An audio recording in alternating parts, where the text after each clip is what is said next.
Hey dear students, welcome to study by Shyam Sundar sir channel. तो यहाँ हम देखने वाले हैं कि आपका हाल ही में एक पेपर होने जा रहा है जो कि इकोनॉमिक्स का है, जो कि पेपर नंबर 2 जिसको इकोनॉमिक पॉलिसी ऑफ इंडिया के नाम से जानते हैं। इसीलिए हम अर्थशास्त्र का जो 2019 में पेपर सॉल्व हुआ था उसको हम देखने जा रहे हैं, जो कि अर्थशास्त्र का पेपर है, पेपर नंबर 2 जिसका पूरा नाम है इकोनॉमिक पॉलिसी ऑफ इंडिया। तो इकोनॉमिक पॉलिसी ऑफ इंडिया से संबंधित जितने भी क्वेश्चंस आपके अब की बार पूछे जाएंगे और पिछली बार 2019 में पूछे गए हैं, उन सभी क्वेश्चंस को हम देखने जा रहे हैं। यदि आपको लगता है कि आपको बेहतरीन तैयारी करनी चाहिए तो आपको इस पेपर को ज़रूर देखना चाहिए, क्योंकि पेपर नंबर 2 आपका यहीं से पूरा पेपर आ सकता है। क्योंकि आपके 10 क्वेश्चंस में से केवल आपको 4 क्वेश्चंस के जवाब देने हैं, जबकि यहाँ हमने 3 खंडों में इस पेपर को बांटा हुआ है, खंड आ, बा, सा। तो इन तीनों खंडों में से मुझे लगता है कि ऑलमोस्ट आपके जो केवल 4 क्वेश्चंस आपको सॉल्व करने हैं, वह 4 क्वेश्चंस यहाँ से पूरे फंस सकते हैं, जो कि आपका पूरा पेपर रिटन में होगा। तो चलिए देख लेते हैं उन सभी क्वेश्चंस के बारे में जो कि 2019 में पेपर में आए हुए थे। तो यहाँ थोड़ा नोट पढ़ लेते हैं। नोट में दिया हुआ है, खंड आ से आपको 5 प्रश्नों के जवाब देने थे, खंड बा से आपको 3 प्रश्नों के, खंड सा से आपको केवल 2 प्रश्नों के जवाब देने थे। तो यहाँ खंड आ से संबंधित जितने भी क्वेश्चंस हैं उन सभी को देखेंगे हम, जो कि सभी क्वेश्चंस आपके शॉर्ट आंसर टाइप क्वेश्चंस यानी कि लघुत्तरीय प्रश्न के तौर पर हैं। यहाँ हम 2 तरह से क्वेश्चंस को देखेंगे, इंग्लिश और हिंदी दोनों तरह से। आइए जान लेते हैं। क्वेश्चन नंबर 1 है, राष्ट्रीय जनसंख्या नीति 2000 पर टिप्पणी लिखिए। जबकि इंग्लिश में देखें तो right A note on national population policy 2000।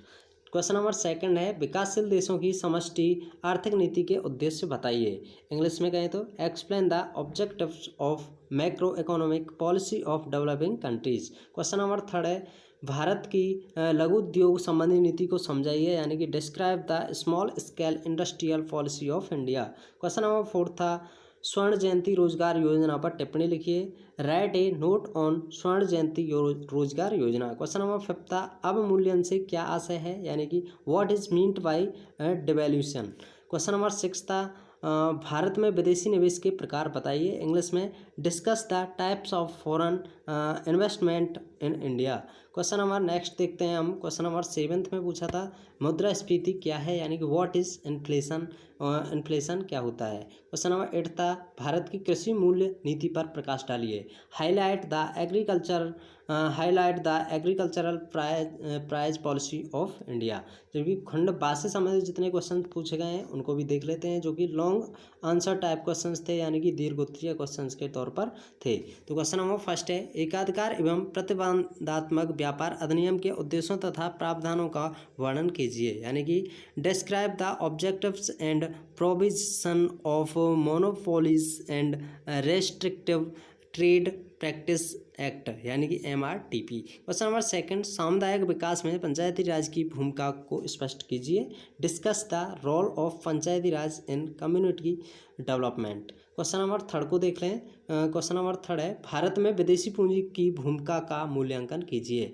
Evaluate the role of foreign capital in India. Question number 4, MNREGA की रोजगार सृजन में भूमिका की व्याख्या कीजिए। तो explain the role of MNREGA in employment generation. Question number 5 था, भारत की नवीन कृषि नीति की विशेषताओं की व्याख्या कीजिए, यानी कि explain the characteristics of new agricultural policy of India. Question number, यहाँ हम खंड 7 से संबंधित क्वेश्चंस को देखते हैं। खंड 7 में जो क्वेश्चंस पूछे गए हैं उसका सबसे पहला क्वेश्चन है, वेरी लॉन्ग टाइप, यानी कि very long answer type questions हैं, यानी कि यह दीर्घ से भी थोड़े लंबे होते हैं, अति दीर्घ लघुत्तरीय प्रश्न को बोला जाता है। क्वेश्चन नंबर 1 है, गरीबी क्या है, भारत में गरीबी की समस्या को हल करने के लिए भारत सरकार की क्या नीति है।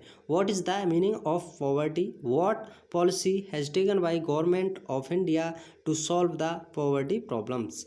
यानी कि क्वेश्चन नंबर 2 था, भारत में हरित क्रांति से क्या अभिप्राय है, इसकी क्या उपलब्धियां तथा असफलताएं रहीं।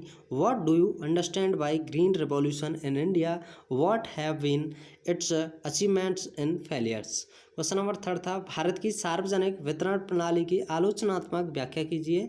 Critically explain the public distribution system in India. Question number 4 1991 की औद्योगिक नीति की विशेषताओं की विस्तार से आलोचनात्मक व्याख्या कीजिए। यानी कि इंग्लिश में बोलें, critically explain the features of industrial policy 1991 in details. तो ये आपके पेपर नंबर जो कि दिया हुआ है, पेपर नंबर 2 जिसका नाम है इकोनॉमिक पॉलिसी ऑफ इंडिया से संबंधित सभी क्वेश्चंस यहाँ हम समाप्त कर रहे हैं। यदि आप इसी तरह के अन्य पेपर्स की भी वीडियो देखना चाहते हैं, क्योंकि इन पेपर्स को हम इसलिए करा रहे हैं, यहाँ से आप एक अनुमान लगा सकते हैं कि हाँ, हमें किस तरह से क्वेश्चंस को देखना है, किस तरह के क्वेश्चंस पर हमको अधिकतम काम करना है। क्योंकि बुक्स बहुत मोटी होती हैं। क्या आप शुरू से एंड तक सभी को पढ़ना चाहेंगे? जी नहीं। आपके लिए एक अनुमान होना चाहिए कि कौन कौन से आपके लिए मोस्ट इंपॉर्टेंट क्वेश्चन है। तो इन क्वेश्चन से मैं समझता हूँ कि आपके लिए काफ़ी मदद मिली होगी। इसीलिए आप ऐसी वीडियोज़ को अवश्य देखें। कहीं भी आपको ऐसी वीडियोज़ मिलती हैं तो अवश्य उस वीडियो को देख लें। वैसे हमने इसी तरह की अन्य वीडियोज़ को भी बनाया हुआ है, सभी सब्जेक्ट से रिलेटेड हमने नोट्स को भी बनाया हुआ है। और साथ ही साथ हम आपके लिए जितना हो सकता है कोई भी सब्जेक्ट से रिलेटेड हम टेलीग्राम चैनल दिया हुआ है हमने अपना, जिसकी लिंक हम इस वीडियो की डिस्क्रिप्शन में दे देंगे।